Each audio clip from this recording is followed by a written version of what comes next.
And there are some new happenings here in the grow space. Welcome back to my channel, everybody. I have some fun stuff to show you, and I don't even know where to start. I'm just going to start with what's in front of me, okay? Some of these are updates. Some of these are just really cool. This is, you guys have seen this before if you've been following. This is a Hoya Australis Lisa. This is the Hoya that's been in water culture for a pretty long time now. And looks like there's an old leaf here I gotta pull off, that yellow leaf. But I was cleaning this off because, I guess a week ago, because there was a mealybug infestation on this plant. I think it's okay now, I don't really see anything. But I sprayed it all down. There may be some residue. See, that's not a bug, it's just like a scar. But there may be some white residue from the giant purge. But anyway, as I'm cleaning this out, I always take it out, flesh out the roots, just take a look. And I wanted to show you what I found when I looked at the roots, which I find is kind of funny. It's starting to bloom. See the little flower there? I don't even see like a full peduncle. I just see a flower, a lone flower right there. Interesting. I don't really know what to think of it, but I guess that's a little peduncle that's, I don't even know, because it's a single flower. Roots are very healthy, as you can see. They've been in water for quite some time, so this leaf I definitely have to remove though. Let me do that, came off easily. It's an old leaf. But this plant loves being in water, and it has been, I keep thinking that's a mealybug, but it's not. This has been in a south-facing window, getting nice, bright, direct sunlight. As you can see from the color, it is gorgeous. It's just so easy to grow these in water culture. When it dries out completely, then I refill it. Again, I only fill it up to the base of where the roots are, so like maybe almost halfway up. But the plant loves it. It's just doing really, really well.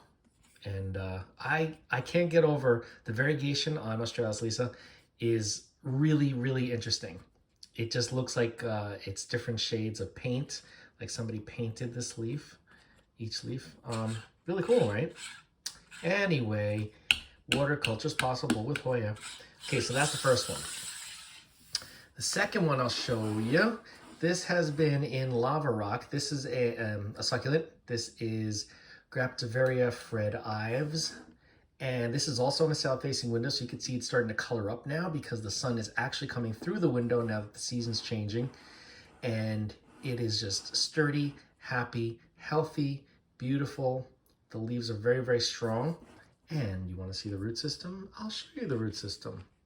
Look at those roots. Now this I don't let dry out 100%. I don't let it dry out completely. I wait until there's really no reservoir of water at the bottom. Everything is still damp in there when that goes away, and then I fill it up about halfway. And then I just leave it alone. Sometimes if you notice that it's completely dry, totally fine, it's a succulent, they bounce back. But this plant is doing extremely well. By the way, this doesn't really get much feed. I don't think I've fertilized this at all. And it's been a couple months here in the lava rock. This one has gotten some orchid fertilizer in the past, but again, not a regular schedule. I'm a bad plant dad. All right, next up, we have a Graptopedum Paraguayans. I think that's how you pronounce it. This is a ghost plant. This was a big old plant that I had gotten for really cheap at a nursery close by. And while it's doing great, I didn't want to cut it. Even though it's leggy, and that's how I got it, extreme legginess, I decided to kokedama the roots, wrap them up in some moss. Actually, I didn't even put any moss. I just used the soil that was in the pot, but I wrapped it with some yarn, acrylic yarn. And as you can see, we've got babies growing. And these two long snake-like branches are doing well. I mean, eventually I'll probably cut this because I don't know how long this is going to get, but as you can see, if I pull back a little bit, you can see it's it's a little crazy, but I kind of like the creatureness of it. Like it's like crawling out of the glass. So I just find that interesting. But this I tend to forget about regularly. It's fine. It will just use the older leaves for nourishment and moisture. If you don't water it, you'll start to see the lower leaves start to shrivel up. Totally fine, that's what they do. That's why they are so successful. But then I just drench the root ball, put it back in the glass, and we're done. Another one in the south-facing window doing just fine, okay? Last but not least, this is the beauty. This is my Tricolor Eschenanthus, my Tricolor lipstick plant. Now, the reason why I'm showing you this is because look, it started blooming again. Look at how pretty. Now, the cool thing about this is it just started blooming there and here and here and here. It's just blooming all over the place. Nothing on here, but that's fine.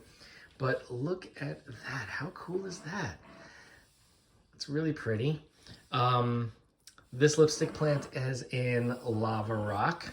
I'll show you what the roots look like. They love being in lava and leca. And one thing that is interesting is that these are considered epiphytes. They grow up in trees and the notches, but they're also lithophytes. They grow in stones and rocks. So that's why it's perfectly at home in this little setup I have here. The roots are thrilled, and this has not gotten any or very little fertilizer. I haven't fertilized this guy. Was one of the forgotten, you know, which I tend to do, but it's been getting so much light, it's been stressing. So this is, again, south-facing window, lots of bright light, so it's starting to stress, but the bright light really helps them bloom. And just get a load of these flowers. Let me just zoom in here a little. Look at how pretty that is. It's just such a cool looking flower. The Tricolor. Really, really cool, pretty. And I did a hybrid cross of this with Mona Lisa, which is a plain red flower. And I have the seed pods that are almost ripened and ready to plant, but they're not ready yet. But let me back up a little. You can see this plant really has a long way to go. It really wants to grow out. And if I want this to grow and not bloom, I'll move it back from the window. I wanted this to bloom because honestly, this one wasn't labeled and I wasn't exactly sure. I said, I think this is a Tricolor, but I'm not completely sure because I haven't seen it bloom and it didn't come with a tag. Well, now I know it's a Tricolor. Okay. So yeah, that's all I got for you in this video, but really cool. If you have any questions about growing plants or succulents in kokedama, wrapping the roots, or growing Hoya or other plants in water culture long-term, or growing succulents in semi-hydro, lava rock, or leca, or growing Eschenanthus lipstick plants in semi-hydro. This one happens to be lava rock. Reach out, we will talk. It is so easy.